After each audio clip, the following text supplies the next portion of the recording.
दुर्गम भागातील हिरे चमकले. पेंदुर सरांच्या मेहनतीमुळे वेडद शाळेचे 4 विद्यार्थी यशस्वी. इच्छाशक्ती आणि योग्य मार्गदर्शनाच्या जोरावर अतिदुर्गम भागातील मुलेही यशाची शिखरे पादाक्रांत करू शकतात, याचा प्रत्यय पुन्हा एकदा आला आहे. झरी तालुक्यातील वेडद येथील जिल्हा परिषद प्राथमिक शाळेने आपली जाज्वल्य परंपरा कायम राखत यंदाच्या नवोदय प्रवेश परीक्षेत चौकार मारला आहे. शाळेचे 4 विद्यार्थी पात्र ठरल्याने संपूर्ण गावात आनंदाला उधाण आले असून गावकऱ्यांनी या चिमुकल्यांची वाजत गाजत मिरवणूक काढली. यशाची परंपरा कायम.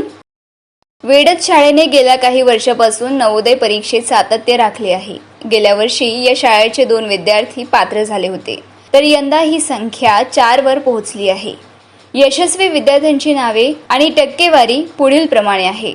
पूरब गावंडे 95%, सानिया धोबे 93.50%, प्रतीक घुंगरुड 91.25%, सात्विक चौधरी 91.25% अशी यशस्वी विद्यार्थ्यांची नावं आहे. या यशाचे मुख्य श्रेय शाळेतील पेंदुर सर यांना दिले जात आहे. विद्यार्थ्यांमधील सुप्त गुण ओळखून परीक्षेत जास्तीत जास्त गुण कसे मिळवता येईल याकडे त्यांनी विशेष लक्ष दिले. त्यांच्या मार्गदर्शनामुळेच दुर्गम भागातील ही मुले आज मोठ्या स्पर्धेत टिकून राहिली आहे. धडाक्यात स्वागत आणि सत्कार. विद्यार्थ्यांच्या या यशाबद्दल जिल्हा परिषद शाळा वेडद येथे एका विशेष सत्कार समारंभाचे आयोजन करण्यात आले होते.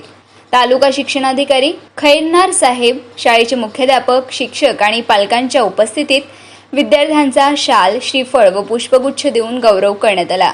सत्कारानंतर संपूर्ण गावातून विद्यार्थ्यांची मिरवणूक काढण्यात आली, ज्यामध्ये ग्रामस्थ मोठ्या उत्साहाने सहभागी झाले होते. दुर्गम भागातील विद्यार्थ्यांनी मिळवलेले हे यश केवळ शाळेचे नसून संपूर्ण गावाचा अभिमान आहे. शिक्षकांचे मार्गदर्शन आणि विद्यार्थ्यांची मेहनत यामुळेच ही परंपरा टिकून आहे. नमस्कार, माझं नाव जयश्री विलास बोरकर. जिल्हा परिषद प्राथमिक शाळा वेडद, यवतमाळ जिल्ह्यातील शेवटच्या टोकावरील दुर्गम भागातील छोट्याशा गावातून 4 विद्यार्थी नवोदय विद्यालयास पात्र ठरले.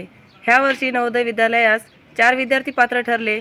फक्त ह्याच वर्षी नसून सतत 3 वर्षे झाले या शाळेतून विद्यार्थी नवोदय विद्यालयास पात्र ठरत आहे. यामागे शाळेचे शिक्षक Lohkare sir, Tejas sir, Pendor sir यांचे मोलाचे मार्गदर्शन आहे. तसेच शाळा व्यवस्थापन समिती, ग्रामपंचायत